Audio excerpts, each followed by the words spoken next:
നമസ്കാരം, മലയാളി വാർത്തയിലേക്ക് സ്വാഗതം. പശുവിനെ ലൈംഗികമായി പീഡിപ്പിച്ചിരിക്കുകയാണ്. സംഭവം നടന്നിരിക്കുന്നത് നമ്മുടെ കേരളത്തിൽ തന്നെയാണ്. തൃശൂർ വെള്ളാനിക്കരയിൽ ഫാമിൽ നഗ്നനായി എത്തി പശുക്കളെ ലൈംഗികമായി പീഡിപ്പിച്ചിരിക്കുന്നു. ഇയാളുടെ ദൃശ്യങ്ങൾ CCTVയിൽ പതിഞ്ഞു. നഗ്നനായി എത്തിയ പുരുഷൻ ഫാമിലെ 2 പശുക്കളെയാണ് പീഡിപ്പിക്കാൻ ശ്രമിച്ചത്. അതേസമയം ഫാമിലുള്ള പശുക്കിടാവിനെ പുറത്തേക്ക് കൊണ്ടുപോയി ഉപദ്രവിച്ചതായും ഉടമയുടെ വെളിപ്പെടുത്തൽ. കൊറ്റിക്കൽ സ്വദേശി സുധീഷിന്റെ ഫാമിലാണ് സംഭവ വികാസങ്ങൾ അരങ്ങേറിയത്. നഗ്നനായി എത്തിയ യുവാവ് ശനിയാഴ്ച പശുക്കളെ പീഡിപ്പിക്കുകയായിരുന്നു. സംഭവത്തിൽ ഫാം ഉടമ പോലീസിൽ പരാതി നൽകി. ഉദ്ദേശം 6 അടി ഉയരമുള്ള ഒരു പുരുഷന്റെ വീഡിയോ ആണ് ഫാമിലെ ക്യാമറയിൽ പതിഞ്ഞിട്ടുള്ളത്. എന്നാൽ ഇയാൾ ആരാണ്, എവിടെ നിന്ന് വന്നു, ആ പ്രദേശത്തുള്ള വ്യക്തിയാണോ എന്നതടക്കമുള്ള കാര്യങ്ങളൊന്നും ഒരു വ്യക്തത വന്നിട്ടില്ല, തിരിച്ചറിയാൻ സാധിച്ചിട്ടില്ല. ഫാമിലെ കറവക്കാരൻ അക്രമിയെ നേരിട്ട് കണ്ടു. പാത്രം വീഴുന്ന ശബ്ദം കേട്ടാണ് ഉറങ്ങിക്കിടന്ന കറവക്കാരൻ ഫാമിലേക്ക് എത്തിയത്. അതേസമയം വാഹനത്തിലാണ് അക്രമി ഫാമിന് സമീപത്ത് വരെ എത്തുന്നതെന്ന് ഉടമ വ്യക്തമാക്കിയിട്ടുണ്ട്. ഫാമിലെ 2 പശുക്കളെ ഇയാൾ ഉപദ്രവിക്കാൻ ശ്രമിച്ചുവെന്നാണ് ഫാം ഉടമ വ്യക്തമാക്കുന്നത്. എന്തായാലും ഇയാളുടെ ദൃശ്യങ്ങൾ CCTVയിൽ പതിഞ്ഞിരിക്കുകയാണ്. പോലീസ് അന്വേഷണം ഊർജിതമാക്കിയിരിക്കുന്നു. ആരാണ് ഈ ക്രൂരത ചെയ്യാൻ ശ്രമിച്ചത്, ഇയാളെ പിടികൂടി വേണ്ട രീതിയിലുള്ള ശിക്ഷ കൊടുക്കേണ്ടിയിരിക്കുന്നു എന്ന് തന്നെയാണ് ഏറ്റവും നിർണായകം. ഇനി നമുക്ക് മറ്റ് ചില വാർത്തകൾ കൂടി നോക്കാം. ആദ്യം നമ്മൾ നോക്കാൻ പോകുന്നത് കാണാതായ 7ാം ക്ലാസ്സുകാരൻ്റെ മൃതദേഹം കണ്ടെത്തിയിരിക്കുകയാണ്. ഈ സംഭവത്തിൻ്റെ വിശദാംശങ്ങൾ നോക്കാം. മറ്റ് ചില വാർത്തകൾ കൂടി ഒറ്റ നോട്ടത്തിൽ നോക്കാം. ആദ്യം നമ്മൾ പോകുന്നത് കൊല്ലം കരുനാഗപ്പള്ളിയിലേക്കാണ്. കഴിഞ്ഞ ദിവസങ്ങളൊക്കെ നമ്മൾ പ്രതീക്ഷയോടെ നോക്കുകയായിരുന്നു. കൊല്ലം കരുനാഗപ്പള്ളിയിൽ കാണാതായ 7ാം ക്ലാസ്സുകാരനെ കണ്ടെത്താനാകും എന്ന ഒരു പ്രതീക്ഷ. പക്ഷേ പ്രതീക്ഷകൾ അസ്ഥാനത്തായിരിക്കുകയാണ്. 7ാം ക്ലാസ്സുകാരൻ ബിലാലിന്റെ മൃതദേഹം കണ്ടെത്തിയിരിക്കുകയാണ്. കൊതുമുക്ക് പാലത്തിനടിയിൽ നിന്നാണ് മൃതദേഹം കണ്ടെത്തിയിരിക്കുന്നത്. ശനിയാഴ്ച വൈകിട്ട് വീട്ടിൽ നിന്ന് കളിക്കാൻ പോയതാണ് കുട്ടി. പടനായർകുളങ്ങര തെക്ക് സ്വദേശി അറയ്ക്കൽ വീട്ടിൽ നൌഷാദ്, ഷമീമ എന്നീ ദമ്പതികളുടെ മകനാണ് 12 വയസ്സുകാരനായ ബിലാൽ. ബിലാലിനെ ശനിയാഴ്ച വൈകുന്നേരം മുതൽ കാണാതാകുന്നു. കാണാതായതോടെ പിതാവ് നൌഷാദ് തിരച്ചിൽ നടത്തുന്നു. ഒപ്പം ചുറ്റുമുള്ളവരൊക്കെ കുട്ടിക്കായി തിരച്ചിൽ നടത്തുന്നു. കന്നേറ്റി കായലിന്റെ കരയിൽ നിന്ന് കുട്ടിയുടെ സൈക്കിളും ജേഴ്സിയും കണ്ടെത്തി. ബിലാൽ കായലിനടുത്തേക്ക് പോകുന്ന CCTV ദൃശ്യങ്ങളും പിന്നാലെ പുറത്തു വന്നു. കരുനാഗപ്പള്ളി മുനിസിപ്പാലിറ്റി സ്ഥാപിച്ച CCTVയിലാണ് ബിലാലിന്റെ അവസാന നിമിഷങ്ങൾ പകർന്നത്. കുട്ടിയുടെ ദൃശ്യങ്ങൾ പതിഞ്ഞത് ഈ ഒരു CCTVയിലായിരുന്നു. തുടർന്ന് കായൽ കേന്ദ്രീകരിച്ചാണ് അന്വേഷണം നടത്തിയത്. ഊർജിതമായ തിരച്ചിൽ, പക്ഷേ 2 ദിവസം നീണ്ടുനിന്ന തിരച്ചിലിനൊടുവിൽ കുട്ടിയുടെ മൃതദേഹം കണ്ടെത്തിയിരിക്കുകയാണ്. പോലീസ് വിവരം അറിയിച്ചതിനെ തുടർന്ന് കരുനാഗപ്പള്ളിയിൽ നിന്നും അഗ്നിശമന വിഭാഗം സ്ഥലത്തെത്തി. കന്നേലി കായൽ കേന്ദ്രീകരിച്ച് വ്യാപക തിരച്ചിലാണ് നടത്തിയത്. ഇന്ന് രാവിലെയും നടത്തിയ തിരച്ചിൽ. ഇതിലാണ് കുട്ടിയുടെ മൃതദേഹം കണ്ടെത്തിയിരിക്കുന്നത്. മൃതദേഹം ആശുപത്രിയിലേക്ക് മാറ്റി.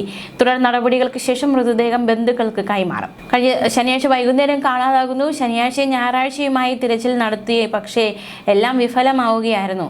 കഴിഞ്ഞ ദിവസം കാണാതായ സ്കൂൾ വിദ്യാർത്ഥിയെ 2ാം ദിവസം നടത്തിയ തിരച്ചിലും കണ്ടെത്താൻ സാധിച്ചിരുന്നില്ല. ശനിയാഴ്ച രാത്രി ഏറെ വൈകിയും തിരച്ചിൽ തുടർന്നതാണ്. ഞായറാഴ്ച രാവിലെ മുതൽ തിരച്ചിൽ പുനരാരംഭിച്ചതാണ്. കരുനാഗപ്പള്ളി അഗ്നിരക്ഷാസേനയുടെ നേതൃത്വത്തിൽ കൊല്ലത്ത് നിന്നുള്ള സ്കൂബ ടീമും മുങ്ങൽ വിദഗ്ധരും രാത്രി 7:30 വരെ തിരച്ചിൽ നടത്തിയിരുന്നു. വിദ്യാർത്ഥിക്കായി മറ്റിടങ്ങളിലും പോലീസും ബന്ധുക്കളും ഒക്കെ അന്വേഷണം നടത്തിയതാണ്. പക്ഷേ എല്ലാ അന്വേഷണവും അസ്ഥാനത്തായിരിക്കുന്നു, വിഫലമായിരിക്കുകയാണ്. കുട്ടിയുടെ മൃതദേഹം കണ്ടെത്തിയിരിക്കുന്നത് ആ കുടുംബത്തെ സംബന്ധിച്ച് 7ാം ക്ലാസ്സുകാരനാണ്. അപ്പോൾ കുടുംബത്തിനുണ്ടായിരിക്കുന്ന വലിയൊരു നഷ്ടം, വേദന അത് നികത്താനാകാത്തത് തന്നെയാണ്. എന്താണ് സംഭവിച്ചത്? വീണതാണോ, അബദ്ധത്തിൽ വീണതാണോ, എന്തിനു കുട്ടി ആ ഭാഗത്തേക്ക് പോയി, അങ്ങനെ ഒരുപാട് ചോദ്യങ്ങൾ ബാക്കിയാവുന്നു. അന്വേഷണത്തിന് ശേഷം മാത്രമേ കൃത്യമായ ഒരു ഉത്തരത്തിലേക്ക് അന്വേഷണ സംഘത്തിനും എത്താൻ സാധിക്കുകയുള്ളൂ. എന്താണ് ബിലാലിൻ്റെ മരണത്തിന് പിന്നിലുള്ള കാരണം, മറ്റെന്തെങ്കിലും ദുരൂഹതകൾ ഉണ്ടോ എന്നതടക്കമുള്ള ചോദ്യങ്ങളൊക്കെ ഒരു വശത്ത് ശക്തമാവുന്നുണ്ട്. എന്തായാലും അന്വേഷണം പുരോഗമിക്കുകയാണ്. വരും മണിക്കൂറുകൾ നിർണായകം തന്നെയാണ്. കുട്ടിയെ ജീവനോടെ കണ്ടെത്താനായില്ല എന്നൊരു വേദന എല്ലാവർക്കുമുണ്ട്. ഇനി മറ്റൊരു വാർത്തയിലേക്ക് കൂടി. കണ്ണൂർ പെരിങ്ങത്തൂരിൽ നിന്നും കാണാതായ +2 വിദ്യാർത്ഥി ശിവസൂര്യ. ആ കുട്ടിയെ ഇതുവരെ കണ്ടെത്താൻ സാധിച്ചിട്ടില്ല. ഒരാഴ്ചയായി ശിവസൂര്യ വീട്ടിൽ നിന്ന് വിട്ടുപോയിട്ട്. അന്വേഷണം പുരോഗമിക്കുകയാണ്. കുട്ടിയെ കണ്ടെത്താൻ സാധിച്ചിട്ടില്ല. കാശിയിലേക്കെന്ന് പറഞ്ഞാണ് ശിവസൂര്യ വീട്ടിൽ നിന്നും പുറത്തിറങ്ങിയത്. ഒരു പക്ഷേ മൈസൂരുവിലേക്കായിരിക്കാം ഈ കുട്ടി പോയത് എന്ന സംശയമാണ് വീട്ടുകാർ പോലീസിനോട് പങ്കുവച്ചിരിക്കുന്നത്. ഇതിന്റെ അടിസ്ഥാനത്തിൽ പോലീസ് മൈസൂരുവിലേക്ക് തിരിച്ചിട്ടുണ്ട്. നേരത്തെ ചൊക്ലി പോലീസ് ഒറ്റപ്പാലം, ഷൊർണൂർ, കോഴിക്കോട് എന്നിവിടങ്ങളിൽ പരിശോധന നടത്തിയിരുന്നു, അന്വേഷണം നടത്തിയിരുന്നു. പക്ഷെ കുട്ടിയെ സംബന്ധിച്ചുള്ള സൂചനകളൊന്നും കിട്ടിയിരുന്നില്ല. തിരച്ചിൽ എങ്ങും എത്താത്ത സാഹചര്യമാണ് നിലവിലുള്ളത്. അന്വേഷണം SITക്കും കൂടി കൈമാറിയിരിക്കുകയാണ്. തലശ്ശേരി ASPയുടെ മേൽനോട്ടത്തിലാകും അന്വേഷണം നടക്കുക. എവിടെ പോയി ശിവസൂര്യ എന്ന ചോദ്യം ശക്തമാകുന്നുണ്ട്. ഒരു തുമ്പും കിട്ടാത്ത സാഹചര്യമാണ്. പോലീസ് വലിയ രീതിയിലുള്ള ആശയക്കുഴപ്പത്തിലാണ്. പാലക്കാട് ഒറ്റപ്പാലത്ത് വെച്ച് കണ്ടുവെന്ന വിവരം തെറ്റാണെന്ന് പോലീസിന്റെ അന്വേഷണത്തിൽ വ്യക്തമായി. പെരിങ്ങത്തൂരിൽ നിന്ന് തന്നെ വീണ്ടും അന്വേഷണം തുടങ്ങിയിരിക്കുകയാണ്. അടുത്തുള്ള CCTV ക്യാമറകൾ പലതവണ പരിശോധിച്ചിട്ടും കുട്ടിയുടെ സാന്നിധ്യം എവിടെയും കണ്ടെത്താൻ സാധിക്കാത്ത സാഹചര്യമാണുള്ളതെന്നും പോലീസ് വ്യക്തമാക്കി. തലശ്ശേരി SP-യുടെ സ്ക്വാഡും ചൊക്ലി പോലീസുമാണ് അന്വേഷണം നടത്തുന്നത്.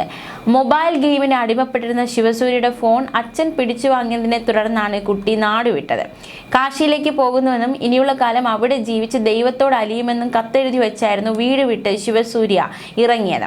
8-ാം തീയതി മുതലാണ് കുട്ടിയെ കാണാതായത്. കുട്ടി ഓൺലൈൻ ഗെയിമുകൾ സ്ഥിരമായി കളിക്കുമായിരുന്നു. ഇതേ തുടർന്ന് വീട്ടിൽ ചില പ്രശ്നങ്ങളും നിലനിന്നിരുന്നു.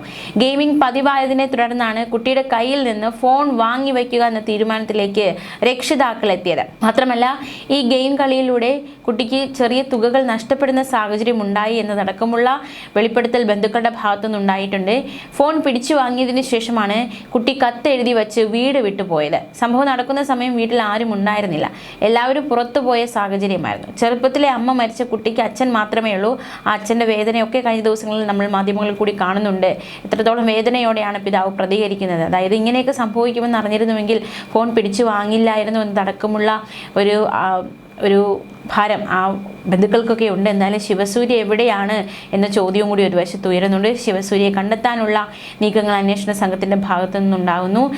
അന്വേഷണം ഊർജിതമാക്കിയിരിക്കുകയാണ്. ഇനി നമുക്ക് മറ്റു ചില വാർത്തകൾ കൂടി ഒറ്റ നോട്ടത്തിൽ നോക്കാം. ആദ്യം തന്നെ നമ്മൾ പോകുന്നത് ഒരു പ്രായപൂർത്തിയാകാത്ത മകളുടെ പ്രണയബന്ധത്തെ എതിർത്തതിന് മകൾ നൽകിയ വ്യാജ പോക്സോ കേസിൽ 45-കാരനായ പിതാവിന് ജയിലിൽ കഴിയേണ്ടി വന്നത് 18 മാസം.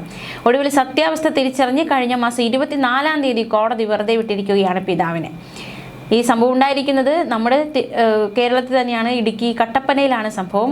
കട്ടപ്പന മേരിക്കുളം സ്വദേശിയായ 45-കാരന്റെ നിരപരാധിത്വം തെളിയിക്കാൻ നേരിട്ടിറങ്ങിയത് ഭാര്യ തന്നെയാണ്.